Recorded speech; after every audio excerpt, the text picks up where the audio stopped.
Welcome back to What's Up with Jessup. We are joined today with a very special guest, Señor Rodrigo Rivero. Welcome. Thank you, Jessup. It's an honor to be here with you. Yes, the honor is mine. And so please introduce to the podcast who you are and something interesting about you. So I'm actually a random guy, just found on the street. Okay. That's right. I'm, like you said, I'm Rodrigo. I was born in Cuba. I lived there for a little under 10 years. And then I went to Spain for 2, and then back to the United States for what has been the rest of my life. Wow. Something interesting about me. We'll have to figure that out sometime. Yeah, exactly. But I actually didn't even know that you were in Cuba for 10 years. That's kind of impressive. That you had a Cuban descent. But, wow. Yeah. Pure Cuban. Wow. And then Spain, and then back here to the U. So talking through that experience. Oh, sorry. Go ahead. You were going to talk. No, I was going to say Spain was actually a really beautiful place. It was a beautiful experience. Yeah. Because, at least the change from Cuba to Europe was massive. Right. And so for me, Spain was a beautiful place. If I could go back, I would, anytime. Wow. I'd recommend it to everybody too. That's amazing. I actually have never been to Europe, so I think I would want to go. Beautiful place. Beautiful place. And what did you like most? What was the biggest change of scenery? Honestly, it felt like the air was different. Like the air was lighter. Like you could breathe oxygen, I would say, of higher quality. But no, it was great. It was a beautiful place. So I went to a little town in Madrid, in the mountains. And, people were friendly. Everybody was funny. The accent was really interesting too. According to my parents, I picked up the accent very quickly and all the words. And it was a very interesting place. I really I loved that experience back then. It was also the first time I saw snow in Spain. Wow. I saw snow there for the first time. So that was great. Wow. It was really quite the adventure. Huh. And is it true that Cubans generally like Spaniards? Is that a thing? Is there more? Yeah, I guess so. Yeah. I think there's not really anybody we dislike. But I would say so. A lot of Cubans, of course, are, genetically Spaniards. Okay. And so. But for example, I can't speak on behalf, but I've heard from a lot of Mexican friends that they don't tend to like Spain as much. Oh, really? Or that's funny, right? So I was wondering if that kind of maybe animosity exists in Cuba. No, I guess we feel kind of like cousins because we do come from them. Most of us Cubans. Right. So they kind of like our lost older cousin. That makes sense. That gave birth to us. That makes sense. That makes sense. Yeah. I've heard some kind of historical reasoning behind that where, during the revolution, Spain helped out. I'm not sure, obviously, but I think someone was telling me. Yeah, Spain was involved. I can't remember either, but Spain was indeed involved. Yeah. Now, the revolution, the one who controlled the islands, it was a Spanish colony. Oh. And so the revolution was, against the Spanish control. But then also at some point, the United States had some control over the island too, I believe. Oh. So the revolution, there were 2 main ones, right? There was one against the Spanish control, and then one against the Cuban government, which is when Fidel came in. Okay. About that history, I'm not very solid, so we can go a little bit into it, but not too deep. Right. I don't know anything about it, so that's you're insane. It's pretty interesting stuff. Exactly. Wow. So if there was a revolution against the Spanish government, I would feel like it's almost similar to the US and UK, where, if you rebel against the country, you to dislike the country, but maybe afterwards relations have repaired, or I don't know, something like that. Well, I can only speak from my experience, right? And so in my experience, the Cubans that I've met and the Spaniards that I've met, we get along quite fine. We don't have really any resentments built up. Right. But maybe if you got really old, farming Cubans, right, they might not like the Spanish. Right. Who actually you never know, but participated in the revolution or something like that.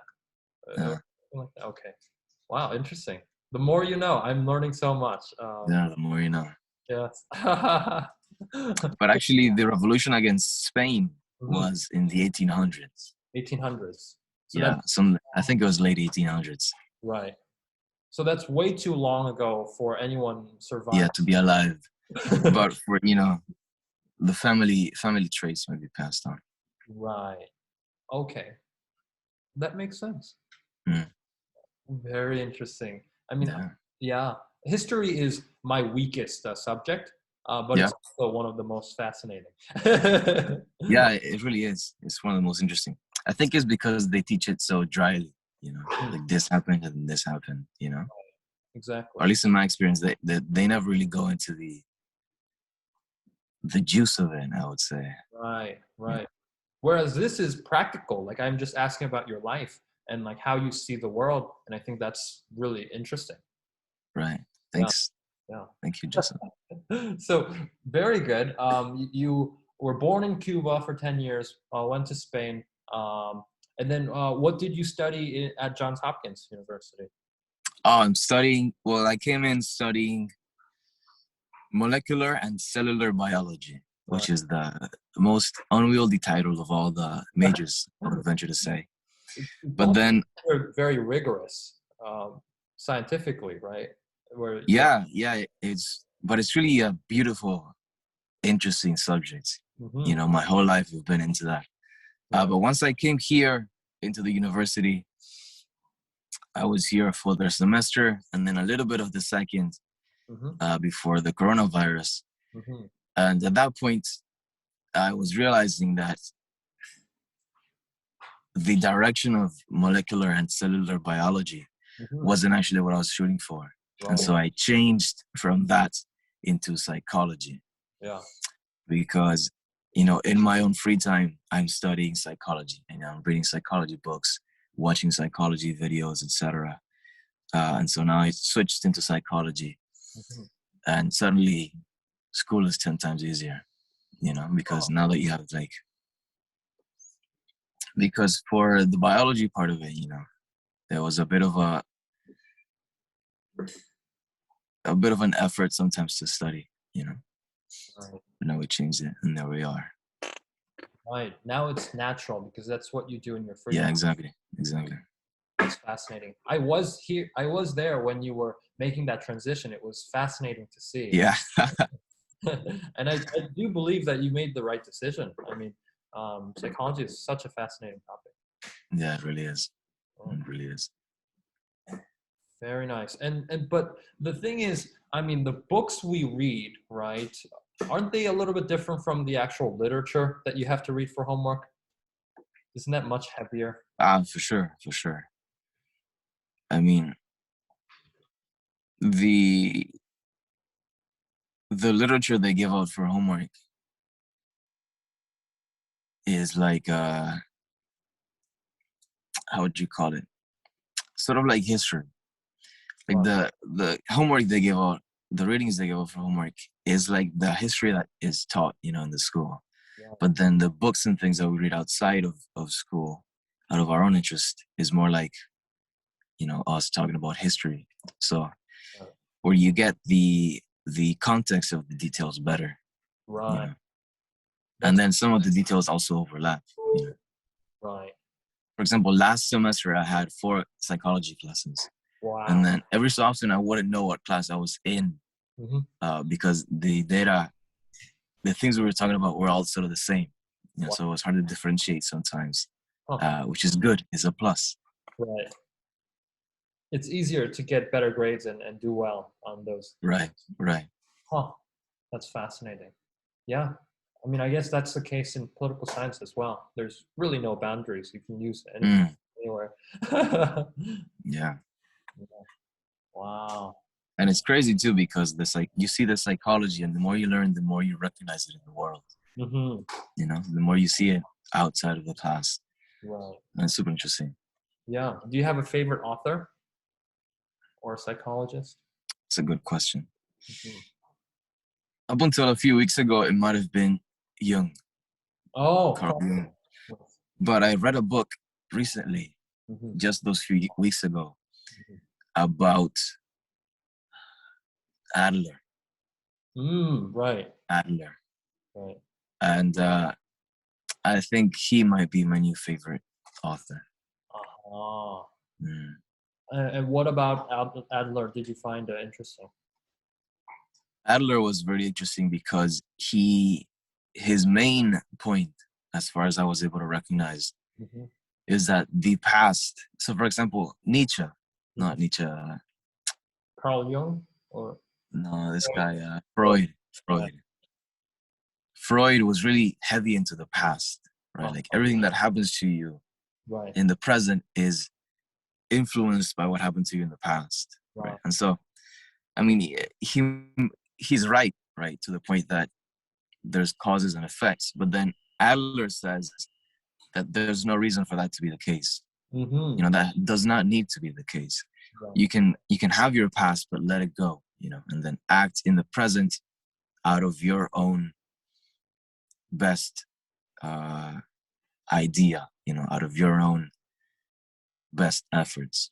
Right. I agree with that. Yeah. Exactly. And so it was really refreshing because it was really liberating, I thought, you know, his perspective. And it was super cool. I really liked it. And I would recommend reading Adler to anybody interested in those topics. That's a great point. I mean, it could be very easy to get even more depressed if you read Freud, because exactly. There's no because you have no escape. Yeah. That's a great point. And so let's talk about reading, because you know you do read a lot. We talked about Libby, which is like a cool where you can listen to the books that you read, right? Yeah. That's fascinating. What other books have you been reading? I think we should, I don't know if the audience knows about Libby. Sure. Maybe you can link it in the description or something like that. Sure, that makes sense. But it's a really cool place. It's kind of like an Audible, but for free. Right.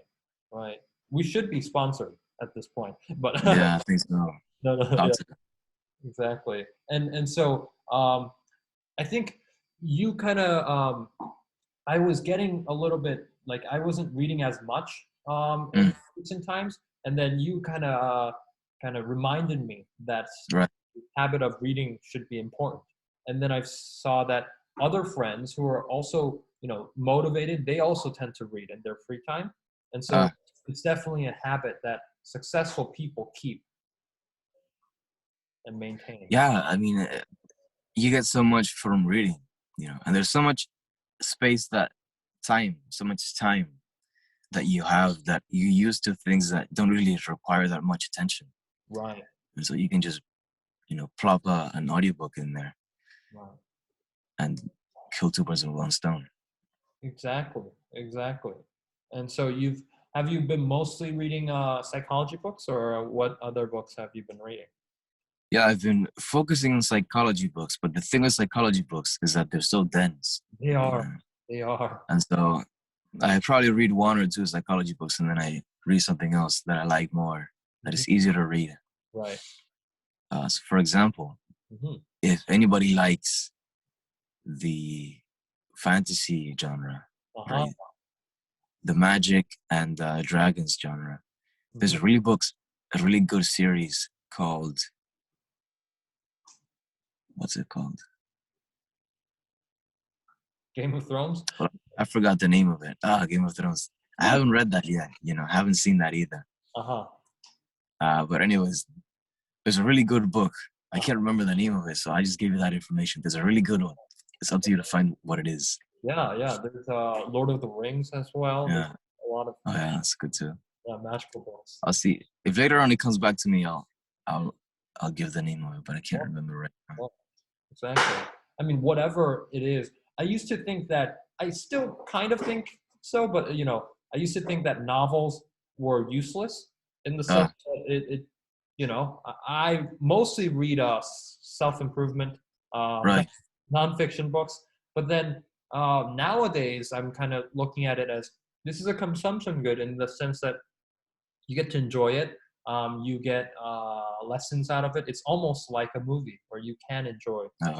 See, I'm glad we got into this because this is something I wanted to talk to you about, just personally, right? And so, for example, I see fiction as being perhaps more valuable than nonfiction. Right. Out of, from the same measure that you're measuring the value in the nonfiction. Mm-hmm. And so the reason why I think so is because, it's a little bit complicated, but if we take the Bible, for example, right? The people that follow the Bible, that see value in the Bible, they see value in the Bible because of the stories that it tells, right? And these stories exemplify perhaps what could be considered the best behavior a person can embody, right? Right. Or something like that, right? Or some good behaviors that you can choose to do, right? Some good. It gives an example of a good role to follow, right, so to speak. And so the way that I see fiction, especially good fiction books, such as the one I wanted to recommend, but I can't remember right now, is that they have characters that are worthy of learning from, worthy of emulating, right? I agree. So I read fiction and then I process it as if it were some kind of mini Bible. Right. Where you have a narrative. Exactly, and you have your characters who are there simply to explore I don't want to say the morality, but explore the possibilities of human action within different situations. Right. And so, for example, this main character in this book that I hope to remember later on, he has to, obviously the plot is a bit fictional, right? And so he has to, with a crew, carry these huge bridges across these plains. Right. So the army, right, of the kingdom he belongs to as a slave, can cross these gaps between these plains. And so these are really heavy bridges. Right. And the opposite army has men with bows and arrows. And so they shoot these bridge carriers, right? So that the army can't pass through the plains. Right. If I'm getting too complicated here, let me know. No worries. But anyways, this protagonist has to carry these bridges, but it's really heavy work. It's hard work, and you're probably gonna die, right, from these arrows. And so he decides, so you can imagine living in these conditions. He's really not having a good time, right? He's not enjoying his time there. Right. It is not a 5-star hotel, and so he decides to, instead of fall into the depression that all the other slave bridge holders are falling into, he decides to practice carrying the bridge so he can do it better, so they can get there faster, so he can inspire his fellow bridge men. And then so he does, and ultimately he accomplishes a lot of good. He does a lot of good by taking on more responsibility, which links into all of Jordan Peterson's talks. And so that's the value that I see in fiction, because then reading that, I felt inspired to take on more responsibility, to ease the depression, you know, quote unquote, of the people around me. And so that's the value that I see in fiction. Although clearly you have to read it sort of with the intention of exploring, you know, what a person should do or could do in certain situations. That's right. That's a great point. I agree. It's pretty much what you make out of it that you can gain that much value. Yeah, everything is, I suppose, what you make out of it. Right. That's a great point. I mean, the Bible is, you know, a narrative, and you could argue that whether nonfiction or fiction, a narrative is a very effective way of delivering information, Right. whether it be a lesson or something like that. So yeah, I agree with you. Yeah, go ahead. Yeah, I agree. I'm just saying that that is a really good argument, I think. Yeah. Because, you know, if you think about it, I think Jordan Peterson talks about this too a little bit. We as humans, you know, before we had writing, we had to share our knowledge through stories, through fiction, you know. Right. And so maybe that's how we can learn the most. And then children, we teach them through fiction too. Mm-hmm. You know, that's a good point. Children's stories, fables. Exactly. Right. So, you know, I think fiction is really, really interesting. That is a good point. I mean, when we were young, we would, you know, look at children's books and then maybe comic books, maybe manhwa or anime, webtoons. Yeah, things exactly. Like and also because you can convey through fiction a message that might be too complicated to define. right. Like, it might be difficult to say in this situation if X, Y, and Z are present, you know, and B and C are at this level, and then this isn't the case, then act this way, right?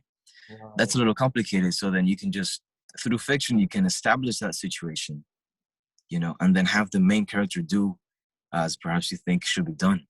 Right. You know? That is a good point. So you don't have to, because it's fiction, you can just make a specific example, is what you're saying. Exactly. Huh. That's a new way of thinking. I have never really thought about it that way, but that's a good point.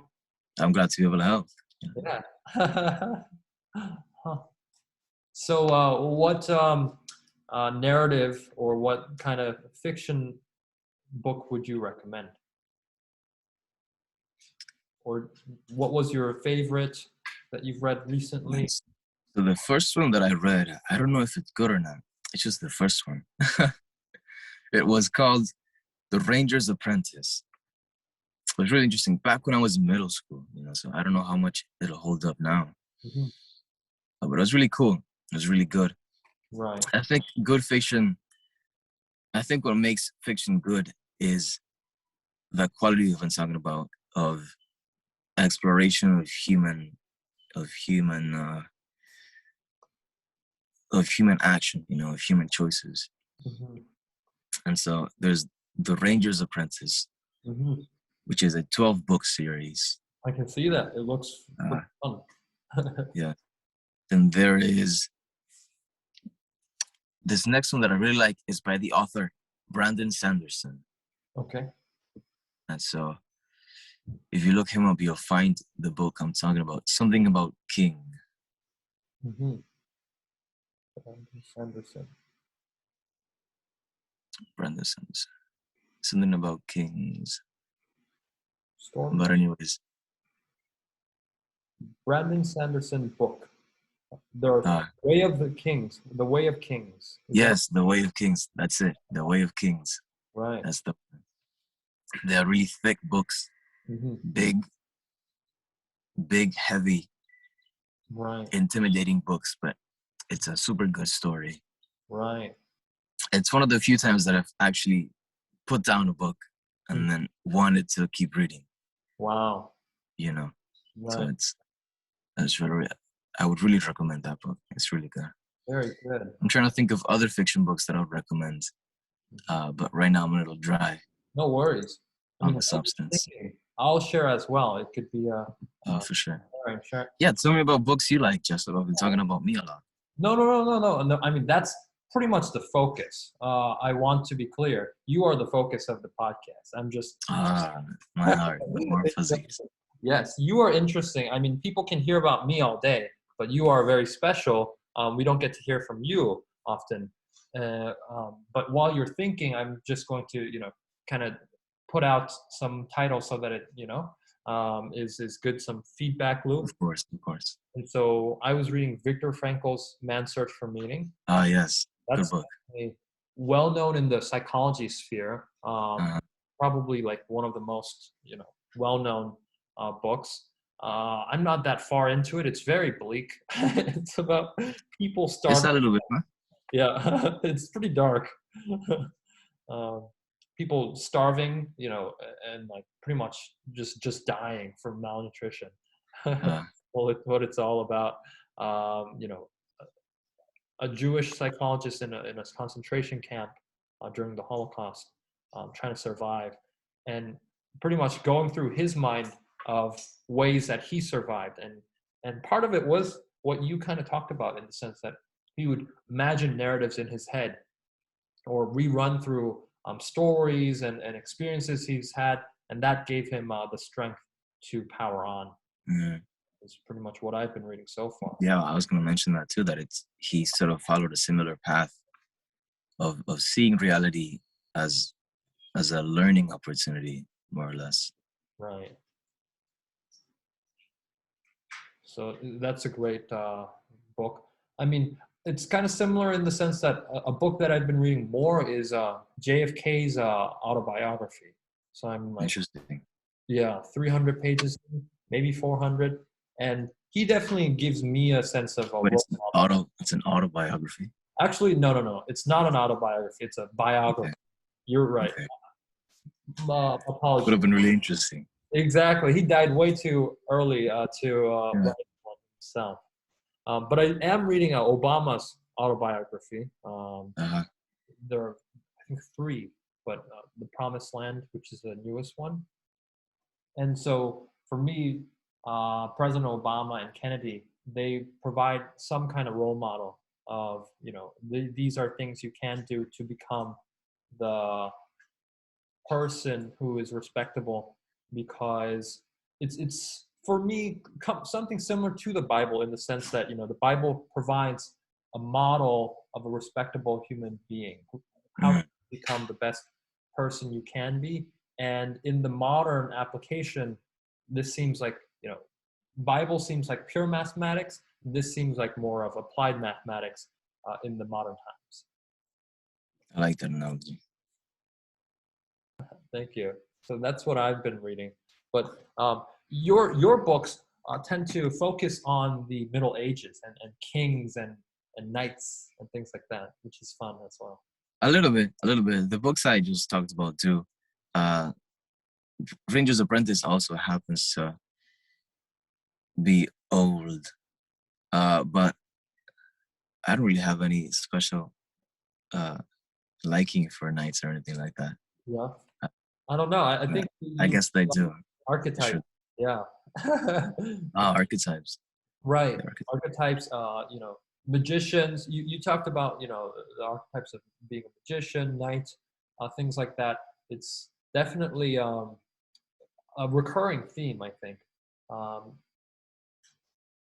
And I think it's not as applicable to me because it's a little bit Eurocentric, in the sense that we didn't have knights. We didn't even have samurais. Maybe we had knights. We had more of like warriors. There's a book. My stream on Black. There's a book. There's a book. Do read it. It's called, I think it's a Splendid Book. And every time I read it, I am inspired to be everything that I can be. Be everything that I can get myself to become. Right. It's a really good book. And so books that do that is a useful and good book, is what you're saying. Yes, I think that is a successful book. That's a good point. I've never really thought about it that way, where that could be a purpose. And now that you talk about it, I think that's pretty good of purpose to have. Yeah, thank you. Yeah. Yes. Because what's happening is, my main form of consumption has changed from books to podcasts. And what happens really often is there aren't as much good content on podcasts. And so you start reading, sure, there are a few scholars, but it gets boring real quick. And then I tend to gravitate towards just the fun stuff like comedy and things like that, and some insight. But then after a while, it just becomes no substance, right? Just fun. And I think you enjoy it in the present, but it's almost like crack cocaine or maybe something that's just not sustainable, in the sense that, if you're working out every day, it might not be as fun in the short term, but it helps you. Whereas these podcasts seem to be really just rotting your brain. Yeah.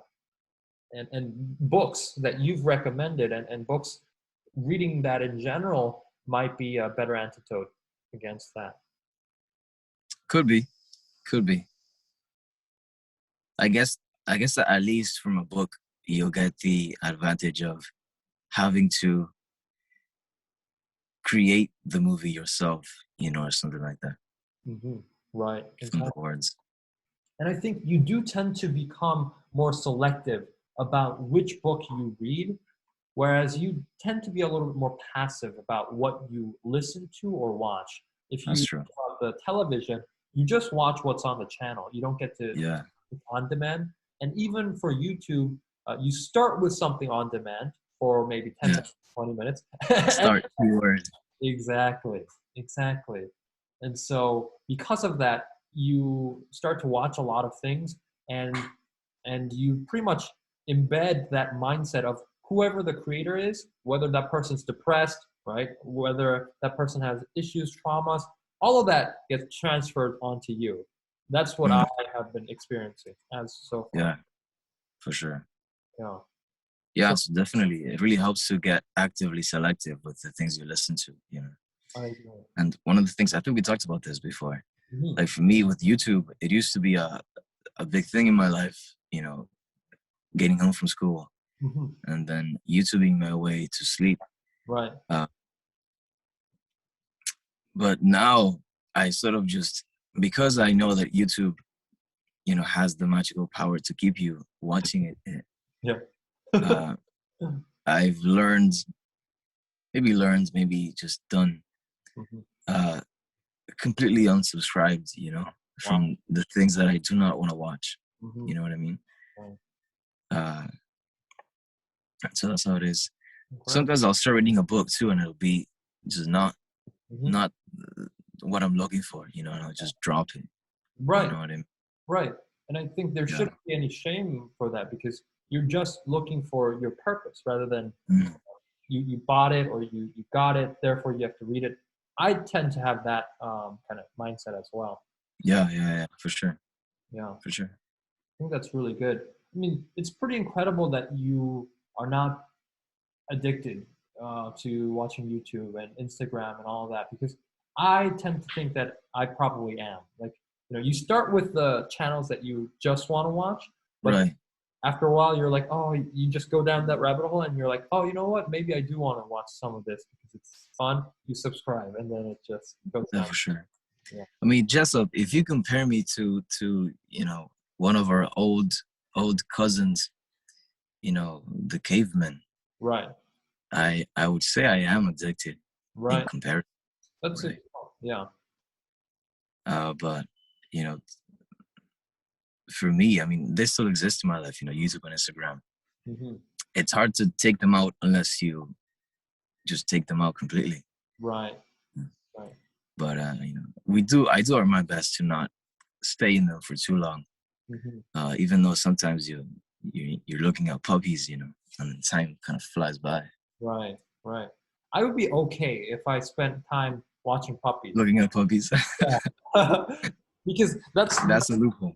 Exactly. But it's at least the kind of time that I don't mind spending. But it's when it becomes destructive is I mean, I think there is actually a study. I did read a study where, if you watch Puppies or like some like wholesome video, it improves your mood. And great. tend to watch more of those kinds of videos. But what the downside is when you start comparing, when you start watching, videos that put you in a bad mindset of self-deprecation, like that kind of thing, is where it becomes a problem. Yeah, there's also something really, what do you call it? Metaphysical I want to talk to you about. Sure. Which is that, for example, if you find yourself stuck, right? If you find suddenly you wake up, right, from your Instagram adventures. Yeah. And you find that you've been on it, for 30 minutes, an hour. Yeah. More like 2-3 hours. Yeah. Yeah. And so you find yourself in that situation. Mm-hmm.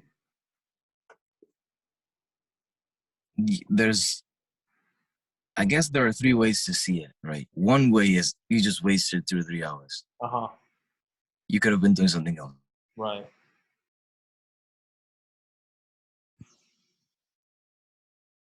Oh no, I think you cut off. Maybe it's the internet. I mean, while you're getting back on the internet, I would say what I would do is pretty much double down in the sense that, you recognize that you were on the internet for way too long. And then I realized, well, I've already wasted 2 to 3 hours.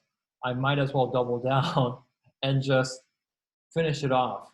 There is no finishing off, but I just continue on in the sense that, the day's already gone. I might as well watch the rest of the day.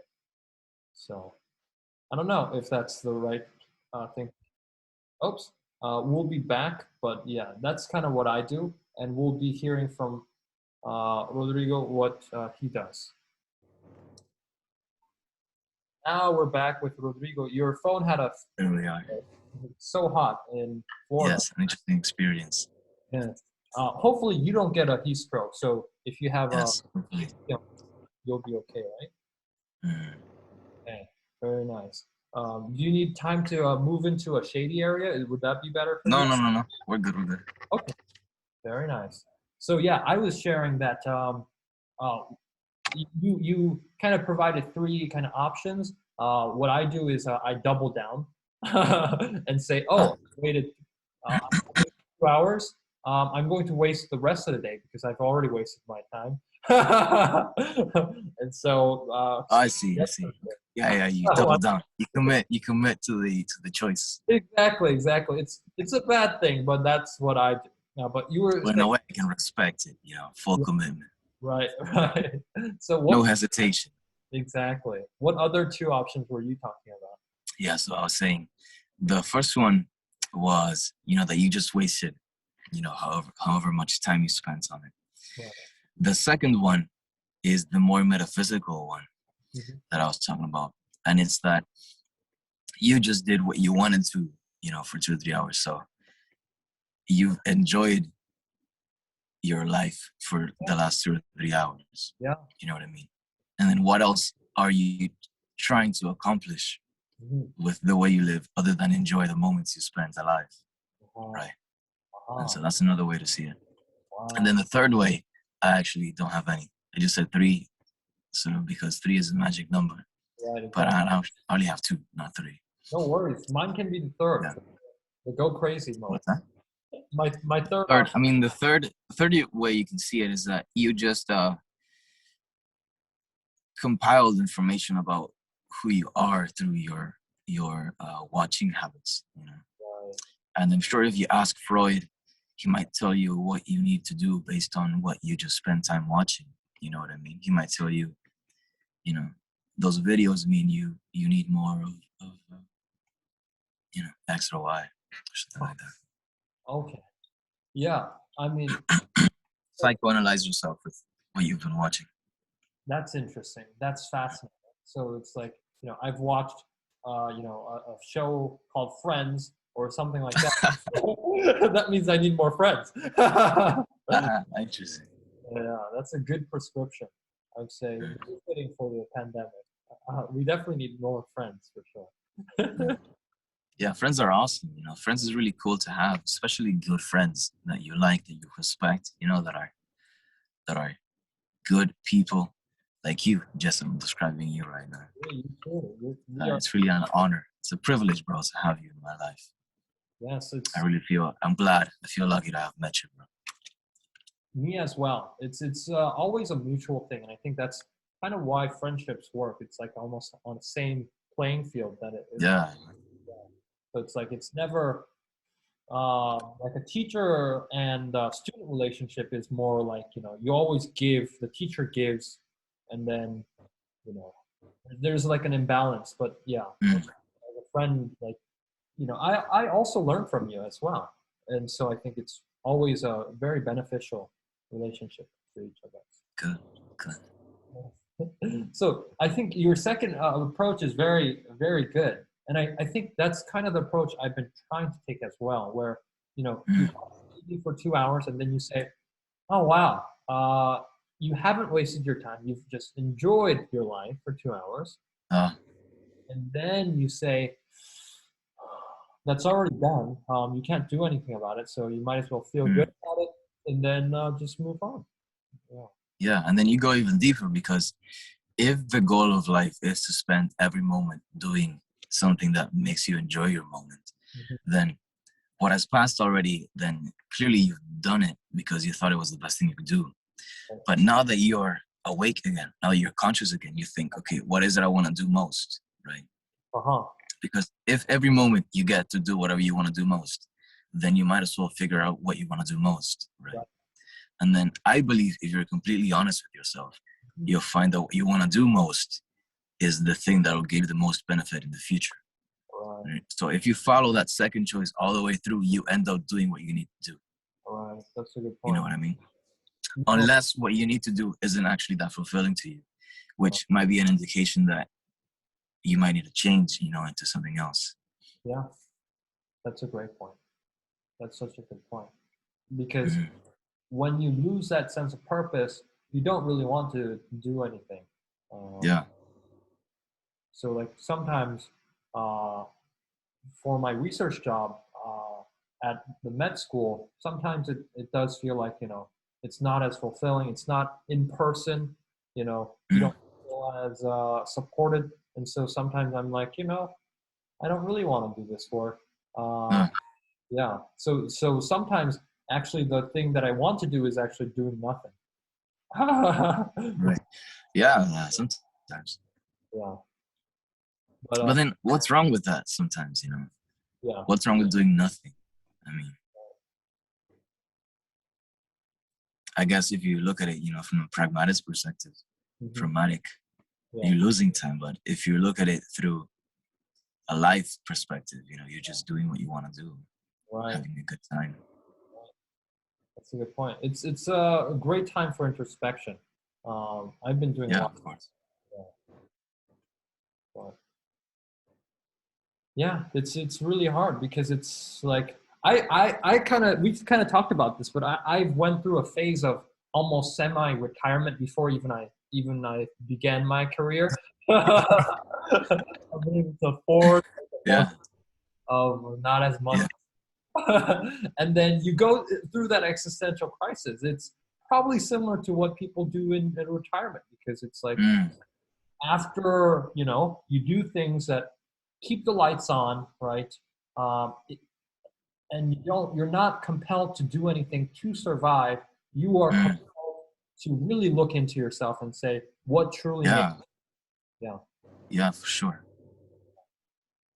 So it's a fascinating experience, because then if you don't do anything for money, anything for, you know, the reputation, once you feel like you've gotten all of that, then you really have to look in deep and say, what do you want to accomplish in life? What is your sense of purpose? Why are you here? Yeah, because then, you know, once you have the lights on, like you say, what do you do things for? You know what I mean? Exactly. And it's what do you do? Yeah. What do you do? Exactly. So like, so you're forced to find out what you need to do, what you would like to do.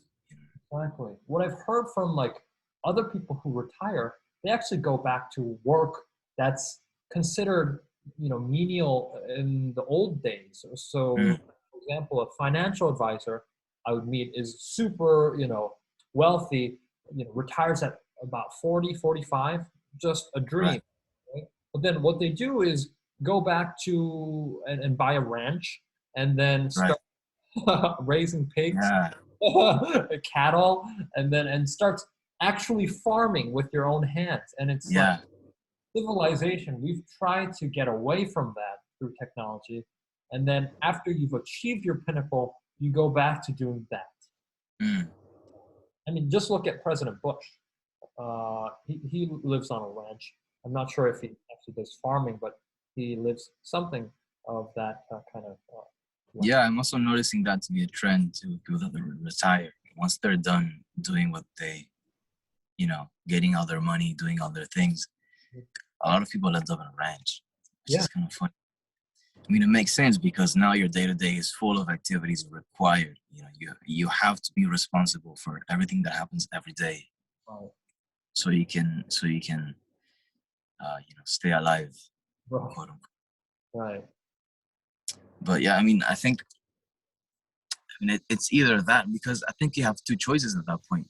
Either you occupy yourself so you don't have to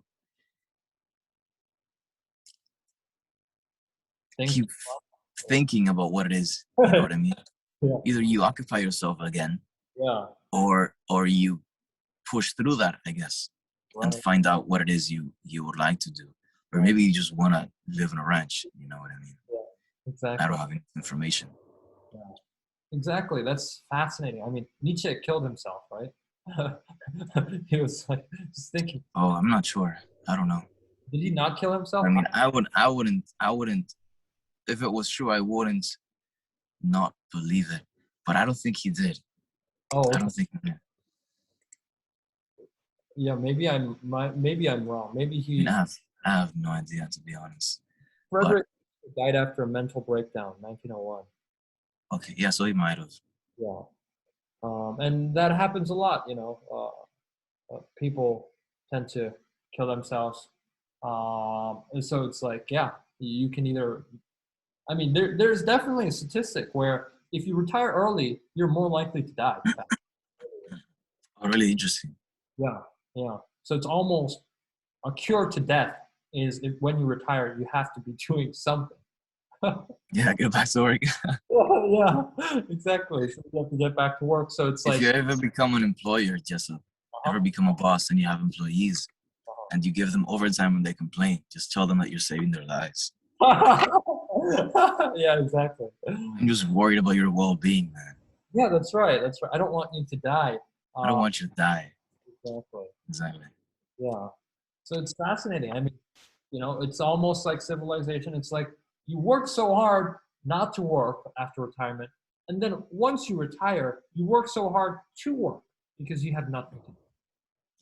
I feel like, well, not the world overall, but us lucky enough to live in these countries that are, that have advanced so much from our origins as a species. I feel like we've reached our retirement age, as a society. And so now, because now we have everything we need, and then that's when we figure out,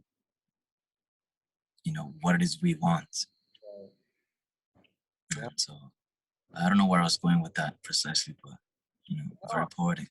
Makes sense. I think it's on the similar, plane, like similar line of, we work towards something, or we try to achieve something so that you don't do as much work, but yet still doing that. Yeah. But I mean, it's kind of it's not only difficult but also dangerous, like you just mentioned, to to go down that journey of figuring out what it is that you want, who it is that you are. Right. Because like, who knows, who knows. Exactly. Yeah. See, that's also interesting, where in order to find yourself, you shouldn't look for yourself. I guess who cares? I guess who cares? You just do whatever comes to you, and then that's who you are, I suppose. Yeah. You don't need a definition. You just need to, just do whatever you want to do. And I guess that's who you are. Yeah. In that sense, too much thought, rumination is actually not that useful. It's, as you said, it might be dangerous. Yeah. Apparently what I've heard is that, the Buddhists, when they've reached their enlightenment, apparently the first thing they do is laugh, because it's like, I've been doing all this work, like for this, it's like, I didn't need to do all that work for this, because I guess, the what you accomplish is going back to being a child, sort of in spirit. And so I guess the way to do that is to get rid of all the extra baggage. And then I guess the way to do that is to just not carry it anymore, just drop it. Yeah, that's such a good point. I agree. You have to be more playful. I think that's a great way to live. Yeah, for sure. Yeah. Just live in the now. Just do whatever comes to you at the moment, and keep it playful. You can't take yourself too seriously, or you or you die. Yeah, or you die. Yeah. You die like Nietzsche. Yeah, but now that you mentioned that, I've been thinking about that too a lot. I've been thinking about how it is that I would act, authentically in different situations. And then one thing that has come to me is that, I don't know if this happens to you, Jessup, or not, but sometimes you'll be in a situation, you'll take some action, then you'll leave that situation, and then you'll be thinking about that situation and your action within it. Right. Sort of for a little bit, thinking about how I could have done it better or whatever. Does that happen to you? Oh, for sure. Yeah. So the way that I've seen it is that, or the way that I've understood this is that, when you think back to those situations, usually, at least for me, there's always sort of a parallel thought that says, I wish I'd done this. Yeah. I don't know if you get that as well. Oh, yeah. But then when I get that, the way I understand that is that I wish I'd done this proposition is actually what you would have done if you let yourself. Right. You know what I mean? Yeah. So the thing that you wish you had done after the fact is, I think, what you would have done, in the moment, if you had acted authentically. Right. Yeah, I agree. And it can become a lesson for the future. So it's fascinating. I did have an episode called Let Anxiety Work for You. In the sense that, anxiety is always considered a bad thing. And it is mostly, especially how you term it, right? It's like, oh, I should have done this. I shouldn't have done that. You start going into that, you start, whipping yourself, right? You're saying, oh, I'm so bad, right? You keep on criticizing yourself. And so it's almost like watching TV in the sense that there is utility in anxiety and thinking back. If you term it as regret, it's a negative thing. But if you term it as self-reflection, a time to learn, it becomes productive. And some of my best, almost like the most enduring lessons come from mistakes that I'd never forget. Sure. I mean, how else could you learn anything? If you do it right, you don't know what worked. Right. So that's fascinating. Yeah. Exactly. But yeah, that's a good point too. That anxiety has its use, and it's precisely the use of, helping you learn the way, the correct way of being yourself, I suppose. Right. And sometimes it's very strong of an emotion, because, back in the day when you were a warrior, when you were a hunter, it could depend, your life could depend on it, where you make something right, you get to live another day. If not, you don't. And it's that kind of mentality. It's just now it's less physical, but it still has that kind of emotional power to it. That's true. That's definitely true. So it's fascinating to think about, and it's really, how do you strike that balance?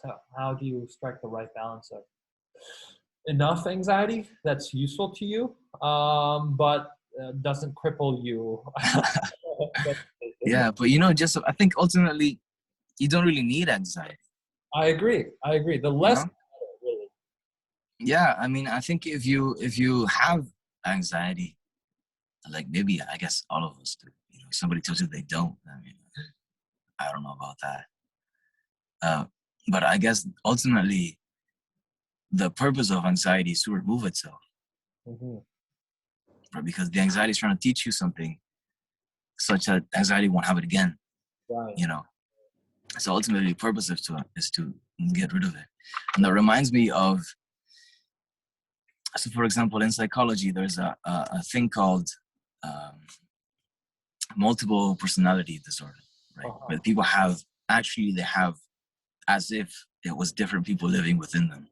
Right? And usually it's a lot of times it's children, the personalities of children. So you have an adult, who's, whatever, 45 years old, and then semi-randomly they might turn into or act like, a 3-year-old child.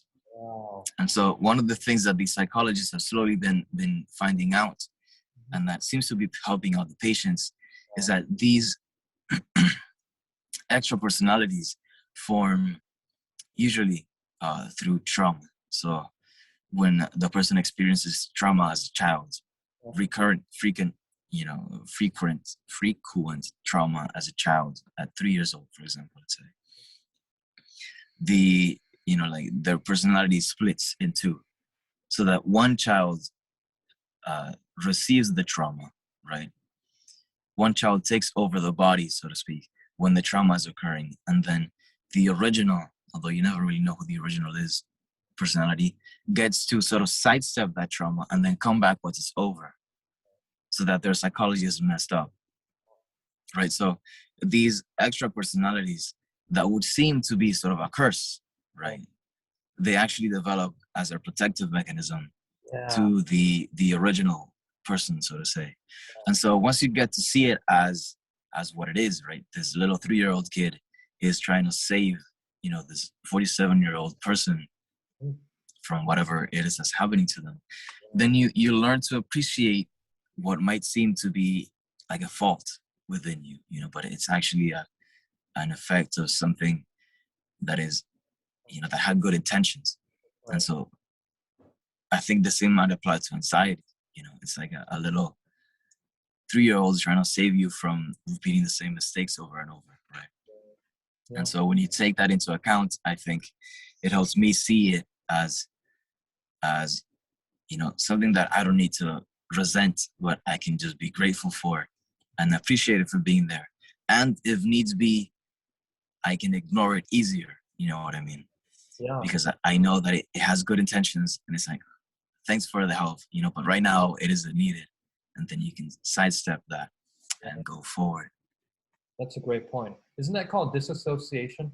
Or when you kind of step out of what you're experiencing, it's almost like you see yourself in third person mode of things that's happening. That's kind of like, I think, similar to the protective mechanism you mentioned, where I suppose, yeah. Because the experience is so traumatic or so intense that you decide not to experience it. You just disassociate your actual physical self, and you just do that. Therefore, you don't feel that emotional trauma at the moment, but then probably yeah. I mean, if you think about it, the person who you are, the core of your being is sort of the part of you that doesn't change as you age, right? I think Jordan Peterson talks about this too. I hope the audience is familiar with him. And so the core of your being is the thing that doesn't change as you change, right? Because there must be something that is a level above the day-to-day, right? Some part of you must be above your day-to-day so that it can keep you in the right path, right? Because if it's lost in the day-to-day, then you have no way to move towards your goal, which means that there is something that is some part of you that is above all the changes you've experienced in your life, right? Some part of you has remained the same from childhood into adulthood. And so if you can find out that part, if you can discover it, if you can recognize it, then you can follow that into wherever you want to go. And then most likely, right, that higher part of you is going to be your conscience, the thing that tells you this is right, this is wrong. And maybe that's who your fullest potential person being will be. And that sounds like, according to your own words, a Freudian analysis. It sounds path dependent in the sense that I don't think so because you have. I mean, it's as if you have a really. Take it like from Jung, take it like from Jung. You have a really wise, old, person living inside you as your conscience, And then if you follow them, you'll end up in success. Yeah. That's a good point. Yeah. I always thought Jung was actually Korean, but no. That's really funny. Oh, sorry, excuse me. Bless you. Thank you. His last name sounds like my last name. Yeah, for sure, Jung. Yeah, exactly. And it's fascinating because sometimes people, like European people, call my name Jung, and I'm like, wow. Oh yeah. Yeah. But no, he's definitely not Korean. No, he was not Korean. Yeah. He was a very interesting looking Korean. Exactly. So I think it's a really fascinating discussion. It's almost similar to, do you have a self-ego? Like, do you have your sense of self? If there's a ship, right, made out of wood. Oh yeah, the classic. Classic, right? Changing plank every day. After 365 days, is it the same ship? That kind of mentality. Exactly. Well, exactly. Like there must be something else besides the physical aspect of the ship. I think the ship is a different one, in the sense that the ship is only the materials that construct it, that comprise it. And so once you change them up, I think it's a different ship. But for people, I mean, it's who knows? You know what I mean? Who knows? Yeah. But ultimately, I think that speaks to the thing that I was talking about, that there is some aspect of you that remains unchanged throughout your development through life, Yeah, I think that example, you can argue both sides. It's mostly used in support of your argument, I think. It's like, even if your cells change, you still remain the same characteristic of a ship. So yeah, you can argue both sides, for sure. It's fascinating. Yes. So, I mean, think about this right now, right? So you get thoughts, right? You have different thoughts that are really under your control. But then you also have almost, a little step back. You get to judge these thoughts, right? Which means there's some part of you that can see yourself objectively, So, and then you can also look at yourself looking at your thoughts. Yeah. So it gets complicated. In front of a mirror, and then you see reflection. Yeah. Mirrors definitely reflect each other. So that's the perfect recipe to become Nietzsche and kill yourself. Exactly. Best way to become crazy. It's right there. I think that's kind of the problem. It's like we start rationalizing, and we start thinking through so many things that it becomes so heady that there's no other way but to kill yourself. Yeah, exactly, bro. And the difference with children and us right now is that children don't think about this. You know what I mean? They don't care.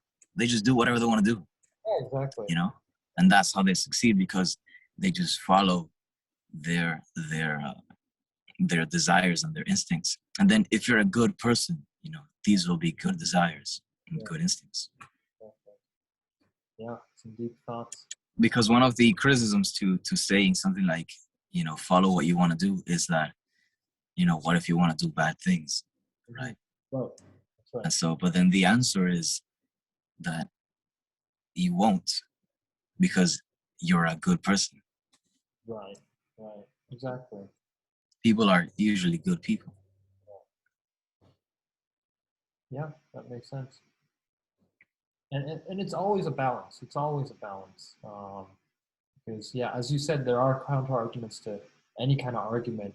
And, yeah, like a baby can do things that hurts him or herself. That's why they're a parent.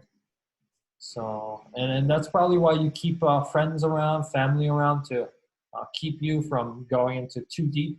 Yeah, of course, to give you feedback, to keep you oriented. Exactly. For sure. I definitely need that. I tend to go way too deep into one thing and then just don't even realize anything that's going on. Yeah, but that's when you really know you're doing something you like, I think, Jessup. Yeah. When you get into it, you don't even eat, forget about that. Exactly. Forget about sleeping, who needs that? Babies do. Yeah, watching TV. That's right. Exactly. Yeah. We were. But I actually want to ask you, Jessup. Yes. Because I met you in university, right? I was in my freshman year. You were in your senior year. Yes. So you are my big cousin. Yeah. And so I actually wanted to ask you, what are you doing right now? What are you doing moving forward? Sure. Right now, I'm a visiting postgraduate research fellow at Harvard Medical School. Then I was recently appointed to a research consultant position as well at a different NGO think tank. And I will be going to sites in DC for graduate school. Fantastic. To study policy. I was considering jobs at the UN or an international organization, and I was trying to get one, but the you were trying to become the president? No. It's trying to get one position, not right. but yeah, the application process was just so long, and yeah. The immigration, like the visa status, is all complicated. So yeah, I'm going to be just starting my grad school in DC. Wonderful, bro. Yeah. So wonderful. I guess you're no longer. Will you be ever coming back to Baltimore? Oh yeah, I'm aiming to be back by the next semester. So late August, I should be back there. It's a beautiful place, Jessup. So I cannot never go back.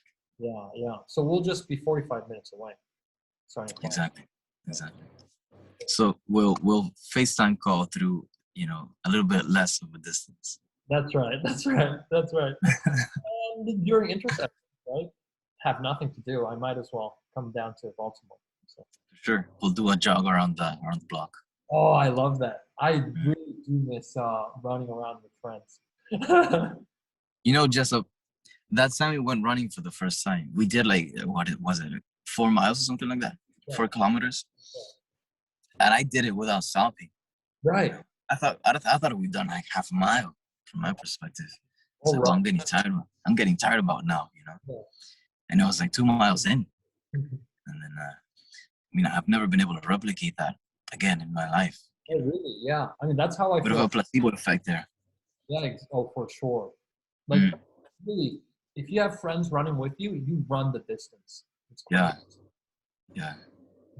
Because I used to not run at all, but then there was the running club and we started running, and they run like 16 kilometers or maybe 20 kilometers. That's like what, I don't know, 12 miles time.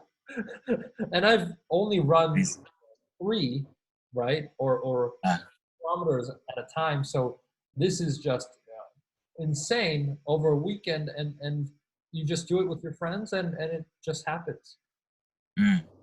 Yeah, for sure, man. Friends are so good. It's such cool. I've been thinking about that too, Jessup.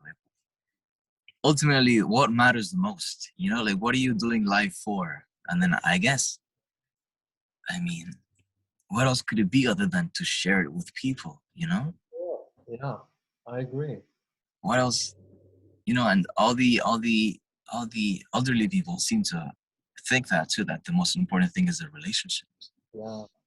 I mean, I guess, how could it be any other way, I suppose? Yeah, I agree with you. It's like the companionship you get, the fulfillment from a friendship, from a relationship is truly incomparable to any kind of cheap. Yeah. It's a multiplayer game.